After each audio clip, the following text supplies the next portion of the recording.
대표님. 네, 지금 또 오늘 국장이 좀 아닌 것 같은데요? 맞습니다. 지금 원화 가치가 좀 하락하고 있고 코스닥 같은 경우에는 3%까지 급락했다가 지금 낙폭을 좀 회복하고 있는 상황인 것 같아요. 상황이 좀 심각하고 엄중합니다. 그래서 제가 며칠 전에 국회에서도 이야기를 하고 그랬었는데 제가 현재 상황을 보는 관점을 좀 말씀드리려고 합니다. 정치적인 이야기를 하는 것이 아니고 글로벌 관점에서 지금 이런 일이 일어나고 있는데 우리나라는 이런 상황이다, 이런 이야기를 좀 간단하게 드리려고 해요. 얼마 전에 레이 달리오가 체인징 월드 오더라는 이야기를 했었죠. 월드의 질서, 세계의 질서가 바뀌고 있다라는 이야기입니다. 저는 이 말이 정말 맞다라고 생각해요. 여러 가지 관점에서 세상의 질서는 바뀌고 있습니다.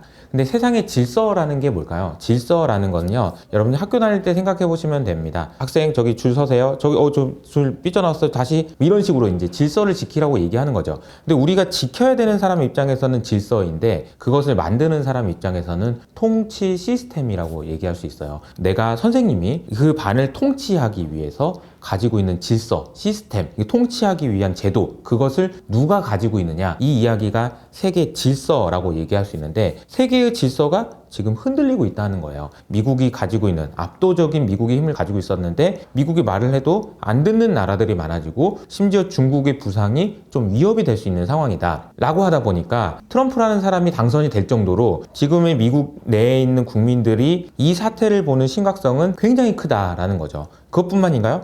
AI 때문에 모든 질서가 다 바뀝니다. 잘 보세요. 모바일 혁명이 있기 전에는요, 이런 식의 흐름이 아니었어요. TV에다 광고하면 됐었거든요. 근데 지금 모바일 세상이 되면서 모든 광고 회사들이 다 모바일, 그러니까 핸드폰에다가만 광고를 하려고 하는 거잖아요. 이것도 질서가 바뀐 거거든요. 그러니까 이게 왜 바뀐 건지 생각해보면 기술 때문에 바뀐 거고요. 좀 더 크게 보면 패권 때문에 바뀐 거고요.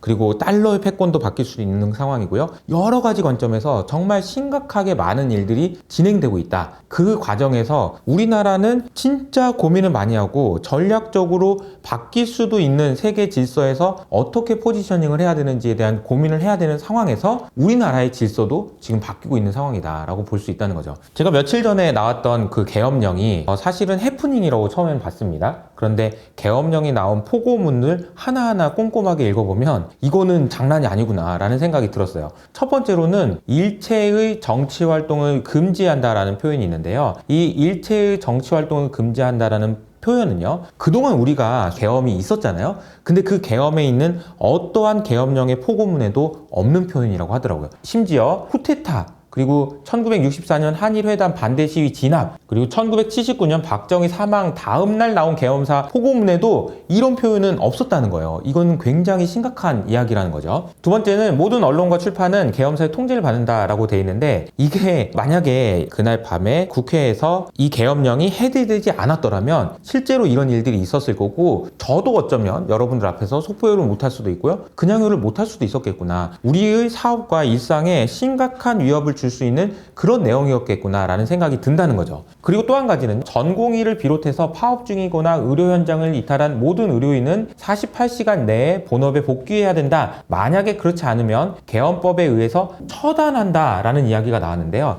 이 처단한다라는 단어가 두 번이 나옵니다. 처단이라는 단어가 나왔다는 사실도 되게 흥미로운데 이 전공이라는 표현, 그러니까 특정 직업군을 언급한 것도 처음이라고 합니다. 그러니까 이게 웃을 일이 아니라는 거죠. 그리고 마지막으로 보면 만약에 포고령을 위반한 사람은 영장 없이 체포하고 구금하고 압수수색을 할 수 있으며 계엄법에 의해서 처단한다라고 나옵니다. 처단이라는 단어가 두 번이나 나와요. 이게 처단이라는 게 이게 무슨 말입니까? 지금 21세기 대한민국에서 이 처단이라는 얘기가 나올 거라고는 상상도 못했고 만약에 그때 국회에서 계엄령이 해제되지 않았더라면 지금은 우리 이런 상황에 살고 있었을 거라는 거예요.